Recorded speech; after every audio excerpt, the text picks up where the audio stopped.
Welcome to Tej education.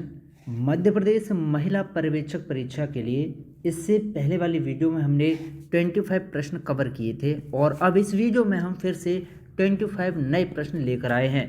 सारे प्रश्न बहुत ही शानदार हैं। साथियों, हम आपको सभी किताबों के प्रश्न याद करवा देंगे।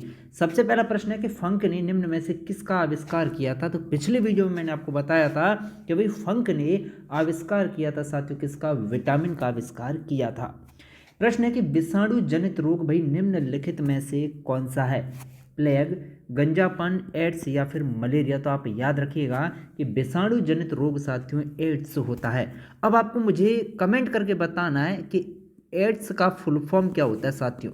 एड्स, AIDS, ठीक है। आपने कहीं से भी तैयारी कर रखी है, आप आंसर जरूर कमेंट कीजिएगा, ठीक है। चलिए, प्रश्न है कि जीवाणु जनित रोग निम्नलिखित में से कौन सा है। तो आप याद रखें कि जीवाणु जनित रोग है साथियों आपका कौन सा, प्लेग बीमारी, ठीक है भाई। कौन सी प्लेग बीमारी है जो कि जीवाणु जनित होती है। अगला प्रश्न है कि निम्न में से कौन सी बीमारी टाइगर मच्छर के द्वारा संचारित नहीं होती। सबसे पहला विकल्प है पीला ज्वर या चिकनगुनिया, डेंगू या फिर जापानी इंसेफ्लाइटिस। तो आप याद रखिएगा कि टाइगर मच्छर के द्वारा संचारित नहीं होती है जापानी इंसेफ्लाइटिस, ठीक है भाई। विकल्प डी इसका सही जवाब। क्लियर है साथियों। चलिए, प्रश्न है कि कवक जनित रोग साथियों निम्नलिखित में से कौन सा है। तो आप याद रखें कवक जनित रोग है गंजापन, ठीक है भाई। विकल्प सी इसका सही जवाब है। अगला प्रश्न है कि प्रोटोजुआ जनित रोग निम्नलिखित में से कौन सा है। मलेरिया या फिर थायराइड या फिर टाइफाइड या फिर एनीमिया। तो आप याद रखें प्रोटोजुआ जनित रोग है साथियों हमारा मलेरिया, ठीक है भाई। कौन सा है, मलेरिया। अब देखिएगा प्रश्न क्रमांक 31 है कि इन्फ्लुएंजा का कारक भाई क्या होता है। तो आप याद रखें इन्फ्लुएंजा का कारक होता है विषाणु, ओके भाई। विकल्प ए इसका सही जवाब है।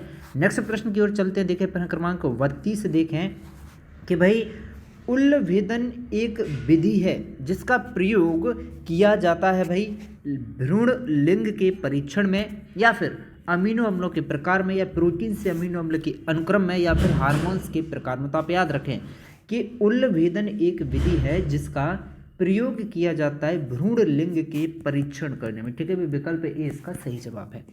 अगला प्रश्न है कि VMD परीक्षण किसके निदान के लिए किया जाता है। तो आप याद रखें बहुत महत्वपूर्ण है भाई, VMD परीक्षण की अगर हम बात करें तो VMD परीक्षण भाई अस्थि सुसरिता के लिए भाई किया जाता है, ओके। विकल्प सी इसका सही जवाब है। नेक्स्ट प्रश्न है कि पॉलिश किए जाने वाले जो चावल होते हैं ना भाई, पॉलिश किए हुए चावल खाने से कौन सा रोग होता है। तो आप याद रखें कि पॉलिश किए हुए चावल खाने से भाई बेरी बेरी नामक रोग हो जाता है। कौन सा भाई, वेरी बेरी। नेक्स्ट प्रश्न है कि यू एंड मी, आप और हम अभियान किससे जुड़ा हुआ है भाई। कॉलेरा से जुड़ा है या मलेरिया से, डेंगू से या फिर एड्स से। तो आप याद रखें यू एंड मी अर्थात आप और हम, ये जो अभियान है ना ये भाई डेंगू से जुड़ा हुआ है, ठीक है भाई। नेक्स्ट प्रश्न है कि विश्व स्वास्थ्य संगठन के अनुसार ईबोला से प्रभावित देश वही निम्नलिखित में से कौन सा है।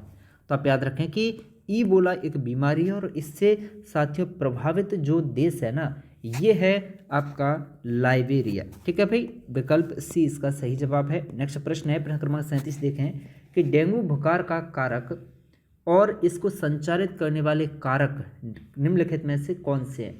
तो भाई डेंगू बुखार का जो मेन कारक रहता है ना, मुख्य कारक ये होता है विषाणु, ठीक है, और मादा एडिस मच्छर, ठीक है भाई। विकल्प ए इसका सही जवाब है।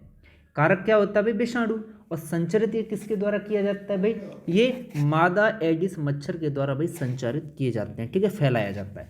प्रश्न है कि विश्व एड्स दिवस जो है कब मनाया जाता है, किस तारीख को मनाया जाता है। तो आप याद रखें कि विश्व एड्स दिवस की अगर मैं बात करूं तो ये मनाया जाता है भाई 1 दिसंबर को। कब मनाया जाता है भाई, 1 दिसंबर को मनाया जाता है। नेक्स्ट प्रश्न है कि अश्मरी भंजक अर्थात लिथोट्रिप्सी क्या होता है। तो आप याद रखें कि अश्मरी भंजक अर्थात लिथोट्रिप्सी जो होता है ये किरणों के द्वारा किडनी के पत्थरों का विखंडन होता है, ठीक है भाई। विकल्प डी इसका सही जवाब है।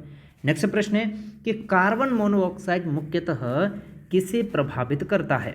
तो आप याद रखें कार्बन मोनोऑक्साइड जो होता है ना ये मुख्य रूप से भाई प्रभावित करता है रक्त की ऑक्सीजन वहन क्षमता को, ठीक है भाई, हमारा ब्लड जो ऑक्सीजन को क्या करता है साथियों, ऑक्सीजन का जो प्रवहन करता है, ठीक है, ब्लड ऑक्सीजन को जो पूरी बॉडी में सर्कुलेट करता है, उसकी क्षमता को क्या है भाई, ये प्रभावित करता है। नेक्स्ट प्रश्न है कि कोलेस्ट्रॉल का असामान्य स्तर संबंधित है भाई किससे? तो आप याद रखें कि कोलेस्ट्रॉल का जो असामान्य स्तर होता है ना, ये धमनियों की कठोरता से जुड़ा हुआ है। किससे भाई? धमनियों की कठोरता से।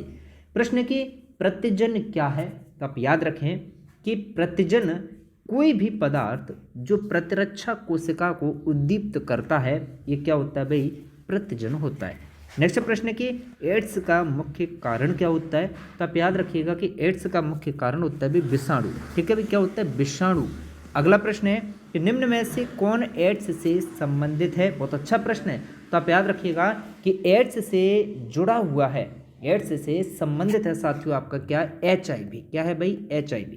नेक्स्ट प्रश्न है कि सिक टेस्ट, कौन सा टेस्ट है भाई? सिक जांच या सिक टेस्ट जो है किसके लिए उपयोगी है? तो आप याद रखें सिक टेस्ट जो है ये डिप्थीरिया के लिए उपयोगी है। ठीक। नेक्स्ट प्रश्न है कि एलिजा NFI टेस्ट किसके लिए यूज किया जाता है? तो आप याद रखें एलिजा NFI टेस्ट की अगर हम बात करें तो ये यूज किया जाता है साथियों किसके लिए? डेंगू के लिए। ठीक है, एलिजा टेस्ट किसके लिए? डेंगू के लिए।